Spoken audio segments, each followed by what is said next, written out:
Okay, we're back with chapter 4 of Half Magic. Let's find out what's happening. We left off with the four children back in the days of Sir Lancelot and Morgan Le Fay, and Morgan Le Fay tricked Sir Lancelot thinking that she needed help, and these knights came and took him, and now he's taken to Morgan Le Fay's castle where she said she'll be beating him or whatever. But we'll kind of press on from there. So the four children pressed on. Suddenly they came to a clearing. Just reading back a little bit. And there, amidst a tangle of lambkill and henbane and deadly nightshade, they saw the witch's castle rising just ahead of them. Poison ivy mantled its walls. There were snakes in the moat and bats in the belfry. The four children did not like the look of it at all. "What do we do now?" said Jane. "Wish him free, of course," said Mark. "Just stand out here and wish? That's too easy," said Catherine. "I'm not going inside that castle," said Martha. "Nay," said Catherine, who did not seem to be so docile today as she used to be. "Ye forget that I be a mighty prophetess. Trust ye unto my clever strategy." "Bourgeois," said Mark. "Less talk and more action." Catherine put her hand on the charm. "I wish that 2 doors of this castle may stand open for us," she said. So then the children had to look for the one door that did. They found it at last, a little back door with a small drawbridge of its own over the moat. The drawbridge was down and the door was ajar. The children went over the drawbridge. "Beware," croaked the magic talking frogs in the moat. They went in through the doorway.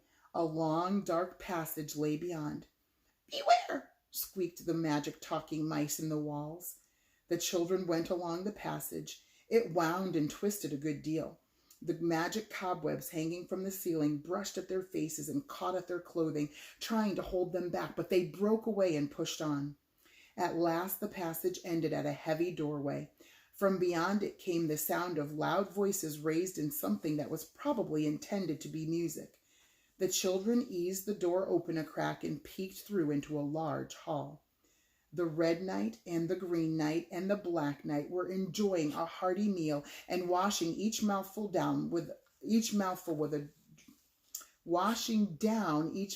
with a draught of nut brown ale. They were singing at the table, which was rude of them, and the words of their song were ruder still. "Speak roughly to our Lancelot and beat him with a briar and kick him in the pants a lot. Of this we never tire. We've put him in a dungeon cell and there we'll beat him very well. Clink, cannikin, clink." The four children looked at each other indignantly. Then they peeked through again. Some varlets had appeared in the hall. They cleared away the dishes, left the dessert platter on the table, and departed.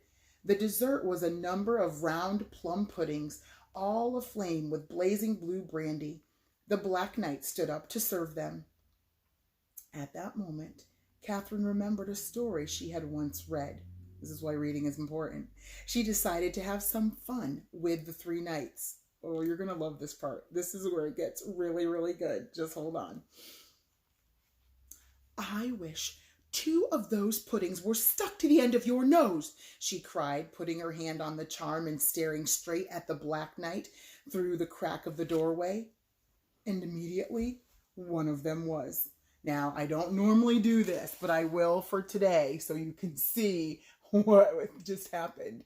So he's got that pudding, whatever, stuck on his nose, and it's burning. It's burning.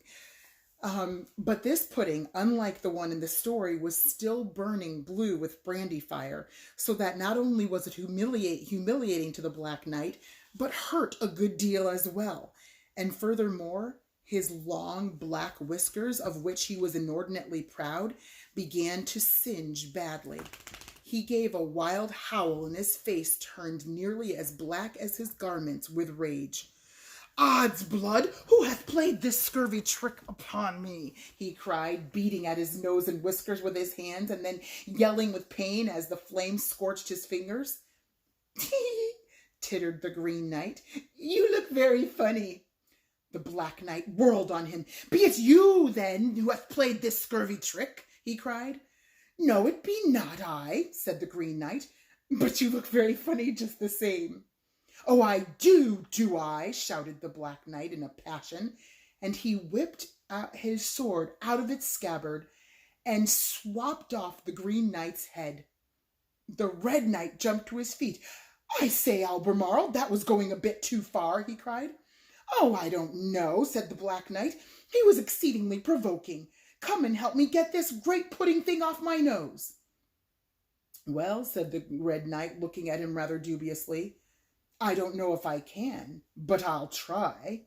And he whipped his sword out of its scabbard and swapped off the pudding from the Black Knight's nose.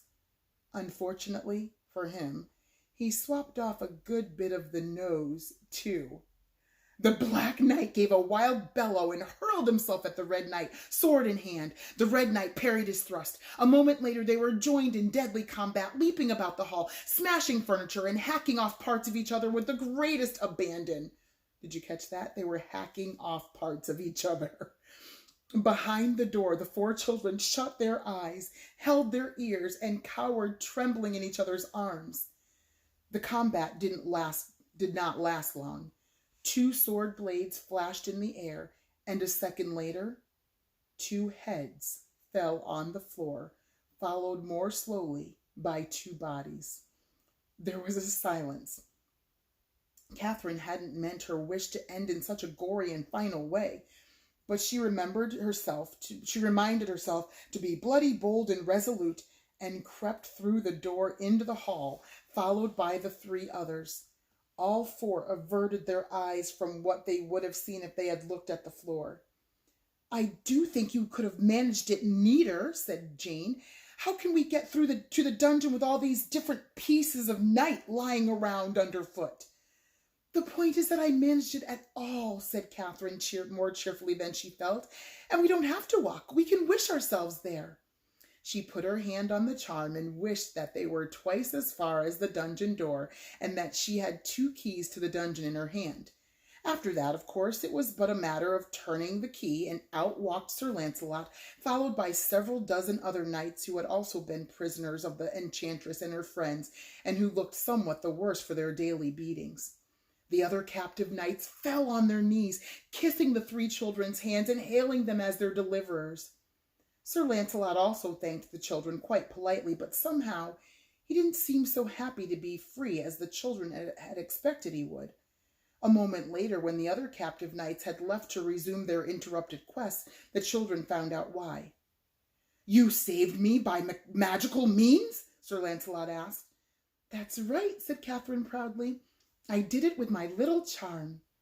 "That mislikes me much," said Sir Lancelot. "I would it were otherwise." "Well, really," said Catherine, "I suppose you'd rather have stayed in there being beaten." "Sooner that," said Sir Lancelot, "than bring shame to my honor by taking unfair magical advantage of a foe, however deadly." "Well, if you're all that particular," said Catherine, annoyed, "I can easily put them back together again." And she led him into the great hall and showed him the different pieces of the 3 knights. "Please do so," said Sir Lancelot. "Shall I lock you up in the dungeon again?" asked Catherine sarcastically. "Doesn't it hurt your conscience that I set you free?" "That much advantage," said Sir Lancelot, "I think I can take. Some fair jailer's daughter would probably have let me out sooner or later, anyway." "Oh, is that so?" said Catherine. "I'm sorry I troubled, I'm sure. Is there anything else?" "Well, yes," said Sir Lancelot. "You might just fetch me my sword and armor, which these cowardly knaves have taken from me." Thoroughly cross with him by now, Catherine wished the sword and armor back on him. Then, working out the fractions carefully, she spoke the wish that was to bring the Red Knight, the Green Knight, and the Black Knight back to life.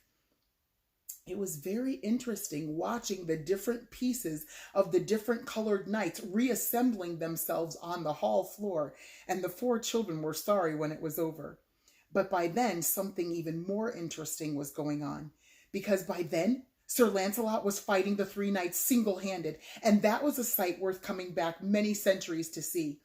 Sir Lancelot did not seem to appreciate the 4 children's interest, however. "Go away, thank you very much, goodbye," he called, pinning the Green Knight against the wall with a table and holding the red and black ones at bay with his sword. "Can't we help?" Mark wanted to know. No, go away, said Sir Lancelot, cracking the Red Knight on the pate, thwacking the Black Knight in the chest with his backhand swing, and leaping over the table to take a whack at the Green One. Can't we even watch? Jane wailed. No, it makes me nervous. I want to be alone, said Sir Lancelot, ducking under the table to send the Red Knight sprawling, then turning to face the Black and Green Ones again. Catherine sighed and made a wish. Next moment, the 4 children were on their horses once more, riding along the King's Highway. We might have at least have waited in the yard, complained Martha. Now we'll never know how it ended.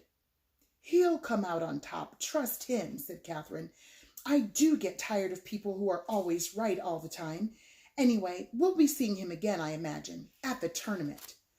Gee, yes, the tournament. I was forgetting, said Mark. When do you suppose it'll be? Not for weeks, maybe, by the time here, said Catherine, but for us, a mere wish on the charm. And she merely wished. And we'll have to wait until tomorrow to find out what happens at this interesting, very interesting tournament. So hang in there till tomorrow, and we'll find out part 2, I think, or part 3, right? This is part 3 of chapter 4. And I still don't think we're going to be done after that. It's a long chapter. So we'll see what happens. Stay tuned. See you later. Have a wonderful day.